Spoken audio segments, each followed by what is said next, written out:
या मुख्यमंत्र्याला, या सरकारला, या महायुती सरकारला शेतकऱ्याकडे पाहायला वेळ आहे का? शेतकऱ्याची किंकाळी ऐकायला कान आहेत का? की चटावलेल्या जिभेनं गोळ्या झाडून शेतकऱ्यांचं रक्तच प्यायचं. आज बच्चू कडूच्या आंदोलनाचा तिसरा दिवस.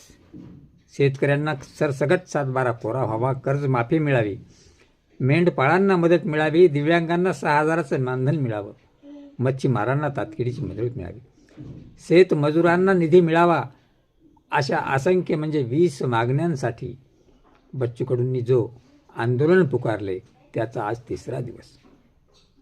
आणि अशा वेळी आपले माननीय मुख्यमंत्री देवेंद्रजी फडणवीस बच्चू कडूंना चर्चेसाठी बोलावतात. जेव्हा बच्चू कडू आज 6-7 महिन्यापासून आंदोलन करतात, मुख्यमंत्र्याच्या लक्षात येत नाही. आंदोलनाची तारीख ठरली की त्या दिवशी मीटिंग लागली जाते. एरवी तर मुख्यमंत्र्याच्या रोजच जम्बो बैठका होतात.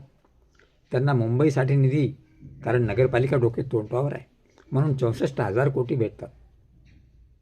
इकडे महामार्ग, समृद्धी, कोणता शक्तिपीठ, याच्यासाठी 85,000 कोटी उपलब्ध होतात. पण जगाचा पोशिंदा, शेतकरी राजा, नावाचा राजा कंगाल झाला आहे. त्याच्यासाठी केवळ 35,000 कोटी उपलब्ध होत नाहीत. मित्रहो, खंत आहे. ज्यावेळेस तुमच्या आमच्या दारामध्ये हे सरकार मत मागायला येत होतं, त्यावेळेस काळजाच्या ठोक्यापासून नरड्याच्या देठापर्यंत सांगत होतं की 7/12 कोरा कोरा कोरा.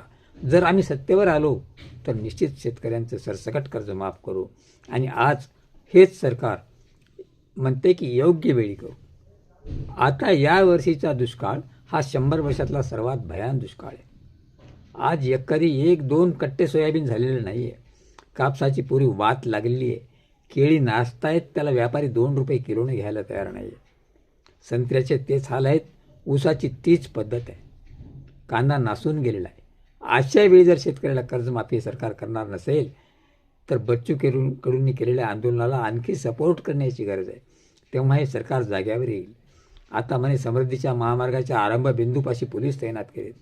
जर आमच्या शेतकऱ्यांनी उद्या रेल्वे रोको सुरू केली तर या सरकारचं काय होईल? एकीकडे म्हणायचं सर्वसामान्यांना तकलीफ होते, मग का सर्वसामान्यांचे मुडदे पाडायचे? या सरकारच्या मनात काय? मित्र हो, हे सरकार केवळ सत्तेसाठी, खुर्चीसाठी आणि दलबदलू सरकार आहे. लाडक्या बहिणीचं निमित्त पुढे करत आहे.